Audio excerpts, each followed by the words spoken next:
you've been listening to us for a while, you've been hearing us talking about meditation. Meditation is the most powerful tool for coming into vibrational alignment with that pure, positive, non-resisted thought. Meditation is the way you get in on that power, the power that creates worlds. Meditation is the way you get there. What happens during meditation? An effective meditation, you focus on something meaningless. Esther likes the air conditioner noise because she lives in hot places and there usually is one. And then when she's not in a hot place, she puts her phone app on and listens to Central Air. Really, she does that. She does that. Central Air does not produce any judgment in Esther. She does not think, I've heard better. So, an effective meditation is you find something to focus upon that quiets your mind because it's not juicy, it's not meaty, it's not about anything that really matters. And so your mind quiets, which usually what that means is your resistance subsides. And when your resistance subsides, then the natural rising of your vibration occurs until you are at the frequency, you are vibrationally compatible to the frequency of what's going on over here in your vortex, to your inner being. And when that happens, then the movie starts to play. Sometimes it's a visual thing. Sometimes it's an auditory thing. Consider this. You're really going to like this. So let's say you decided that you're going to meditate and you were going to allow your vibration to rise and you were going to receive the movie. And when that movie comes, what it is, it just feels good when it comes. And it's about the weirdest things. It's not about saving the world usually or any of the big things that you think you're working on. It's about things that are pleasurable to you that you can receive right now. And so it could be about seeing someone's face or a dog licking your face. One time it was Esther saw a documentary on a mother bear and a baby bear, and they were taking the honey from the big tree. She saw this on television. They were licking the honey from each other, and the narrator was saying that, look at the love that these bears are feeling for each other, and Esther thought, it's the honey. It's the honey they're after. But that caused her to ask the question about how the bears really are feeling. Is it the honey? And so in one of her meditations, there were bears loving each other and there was no honey involved. In that quieted space, that question was answered for her in a vivid daydream, so to speak, a daydream. And so we want you to focus with us a little bit on putting yourself in a position where you can be in the receiving mode of the daydream that's coming from the influence of source. Because you could be, and often are, we love you so much, having a daydream under the influence of something else. In sleep state, you call them dreams and nightmares. But you do the same thing in daydreams. There's daydreams and day nightmares. Wait, that didn't sound right. There's daydreams and daymares. In other words, it could go either way depending upon what you're under the influence of. So consider this. You've decided to set aside a little bit of time. 20 minutes is really enough. And any more than that, from our perspective, is too much. So you sit to quiet your mind. And before you do, a sort of thing is crossing your mind. That email you read, what were they thinking? Why would they send that to me? Why would that even happen? Now this is a movie that's playing, isn't it? You know those movies that play. But now you know, while that movie's playing, that you're under the influence of something other than source. Yeah? So you focus back on the sound of the air conditioner. And it's sweet relief from that daydream you were having. In fact, it causes that daydream to fade into the background because you've quieted your mind and you're now not active with whatever happened. The thing that person did that you think that they did, or the disappointment you had over something. The focus on something that doesn't matter, like the air conditioning sound, causes you to deactivate the vibration so that that's not active. So that movie can't play, yeah? So if that movie is playing, don't be mad at yourself or at the movie. Just know why it's playing. That's what's active in your vibration. So what are you going to do? Are you going to create another movie? No, you can't do that.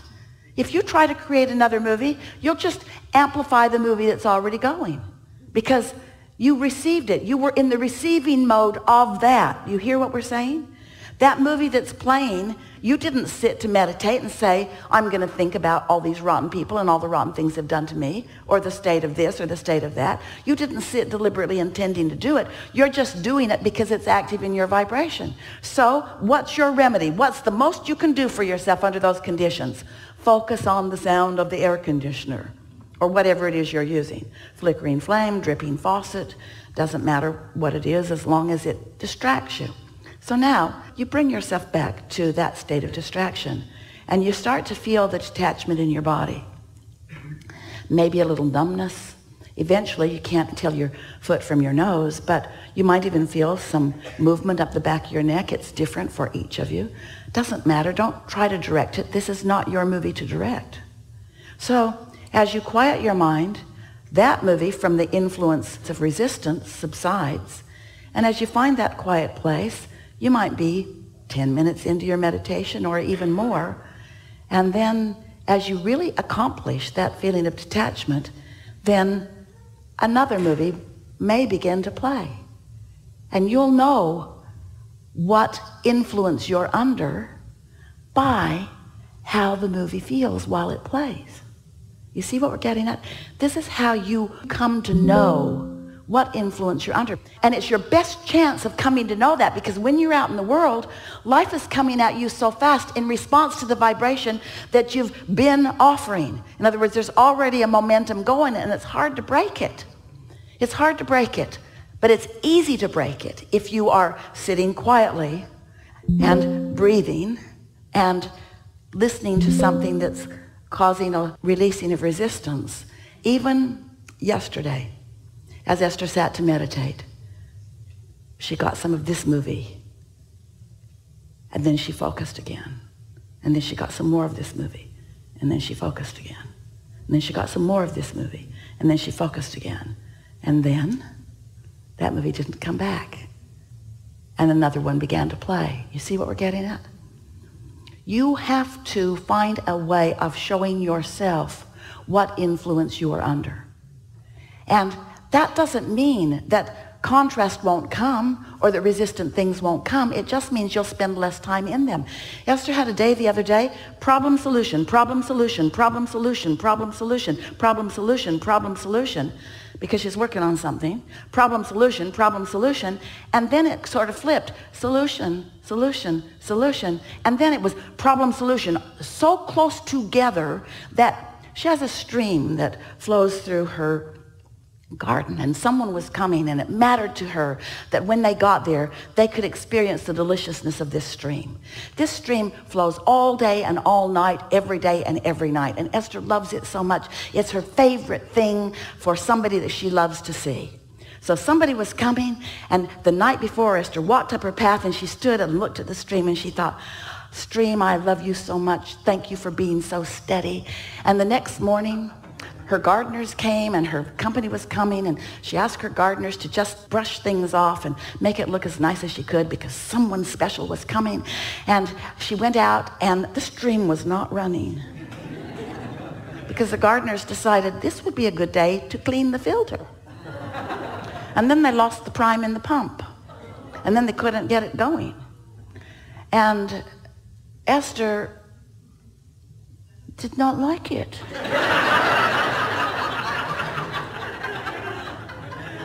She didn't like it so much, their hands became inoperative, because they care so much about what Esther thinks. And the look on her face, she was trying to use nice words, but she was clearly distressed about this.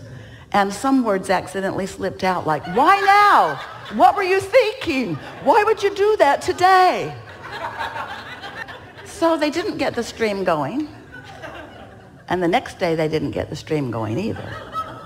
And the next day they didn't get the stream going. And so Esther's sitting to meditate. The movie that's playing is They Killed My Stream. And I'm going to kill them. And then she remembered what we've been talking about.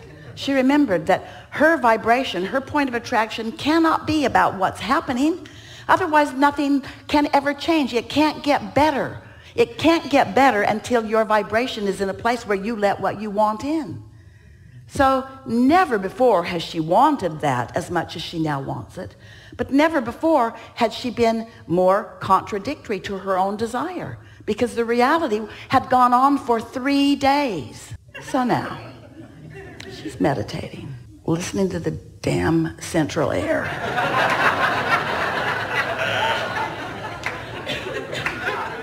And knowing what she's got to do, knowing that she's got to let that go. She's got to let go what's happening before what she wants can happen. So she managed it. Central air was extra sweet to her that day. She focused. She felt the relief of the non-thought. And then other movies played that had nothing to do with the stream, because the stream movie couldn't play without activating the other movie. And inner being and source is smart enough to know that. So we don't stir up trouble like you all do. We didn't poke at her. Ready for the good thoughts about the stream? No. We projected other thoughts that are easy for her. We thought about things that we knew she could easily tap into, that had nothing to do with this thing that would stir up trouble for her. You get it? You might want to try that for yourself and your friends and your family and your kids. So, blissful thought. She came out of meditation and had a thought. I'm going to call the man who built the stream to begin with. Guess where he was? On her street. Guess how long it took him to get there? 2 minutes. Guess how long it took him to fix the stream? 5 minutes. Power of non-resisted thought. Those guys would have figured it out eventually. They were close. But Esther's doubt was too strong. A lot of well-intentioned people are hovering around you, incapable of giving you what you want because your expectation is working against it. Yeah. We've enjoyed this interaction immensely.